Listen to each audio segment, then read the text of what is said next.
Bonjour, bonjour, on se retrouve pour une vidéo pour vous présenter le travail de la semaine, enfin le travail de vendredi dans l'absolu, puisque demain c'est un jour férié dû à la Pentecôte. Alors, eh bien, nous allons travailler cette semaine, ce vendredi, sur le grand 2 de notre chapitre sur les chrétiens dans l'Empire, après avoir vu dans un grand 1 la vie, la mort et la résurrection du Christ, ainsi que la diffusion des premières communautés chrétiennes. J'en profite pour vous rappeler la vidéo de correction des questions page 141. Nous allons voir donc dans un grand 2, donc nous allons le noter sur notre cours, vous sautez une ou deux lignes à la suite du grand B du grand 1, et vous notez donc en grand 2 le christianisme dans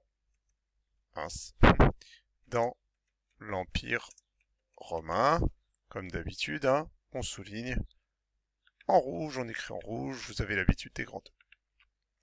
Alors ce grand 2 va se travailler autour de la fiche 16 de votre fichier, donc vous notez pas fiche 16, je vous l'indique évidemment pour que vous puissiez suivre.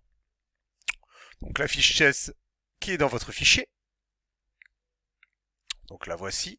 Quelques mots sur cette carte, donc 3 documents, une carte qui ressemble évidemment à celle que vous avez dans le questionnaire qu'il y avait à faire la semaine dernière sur l'ensemble documentaire, une mosaïque qui parle de la persécution des premiers chrétiens, et tout en bas, la fiche chronologique. La frise chronologique, excusez-moi.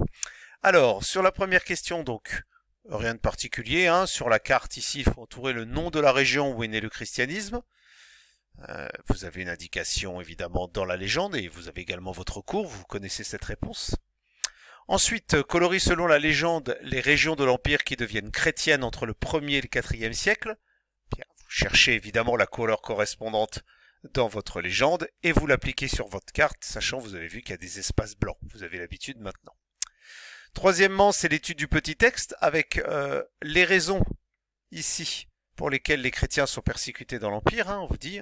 Donc ça, c'est les causes. Vous lisez votre texte et là, c'est une analyse de français, j'allais dire. Vous avez l'habitude. La question 4 ne devrait pas poser de problème lorsqu'on regarde bien la mosaïque et ce qui lui arrive évidemment. Et enfin, 2 questions qui portent sur la frise. D'abord, d'après la frise, quand les persécutions cessent-elles et pourquoi? Donc il y a à la fois une question sur quand et une question sur le pourquoi de la cessation de ces persécutions. Ça, il faut lire évidemment la frise chronologique. Et puis ensuite, sur les 3 espaces de pointillés libres, il y a 3 expressions à placer. Là, c'est une question de logique. Donc voilà pour cette fiche numéro 17 qui ne pose aucun problème. Ensuite, bien sûr, vous aurez un fichier joint qui vous donnera la trace écrite, donc qui se divise en 2 parties. Une partie grand A, alors je vous écris le grand A, vous sauterez pareil une ligne, alors on écrit les A et les B en vert, nous. Hop là. Donc grand A, les chrétiens persécutés. Bon, vous aurez le fichier avec, donc ça ne pose pas de problème non plus. Voilà, et on souligne, et puis vous noterez la trace écrite en dessous. Et puis vous aurez également un grand B sur le christianisme, religion officielle. Comme ça, vous aurez un panorama depuis la diffusion du message du Christ à travers notamment la figure de Paul de Tarse. Et puis tout doucement, ce christianisme qui fait son chemin, son trou dans l'Empire, qui d'abord est persécuté, car évidemment une religion monothéiste a du mal évidemment à percer dans un monde qui est polythéiste, notamment on rend un culte à l'empereur, je vous rappelle. Puis tout doucement, vous verrez à travers le cours et à travers la fiche, le changement de mentalité qui va faire basculer évidemment l'Empire dans un monothéisme chrétien à travers les empereurs Constantin et Théodose. Voilà. Donc je rappelle également, je rappelle qu'il y a la vidéo de correction donc sur la chaîne pour les questions de la page 141, que vous aurez également à partir de mardi l'accès au code pour faire votre petit test cuisinière sur le cours du grand 1, voir si vous avez bien appris. Donc vous aurez entre mardi et vendredi midi de tête, vous avez le temps de le faire.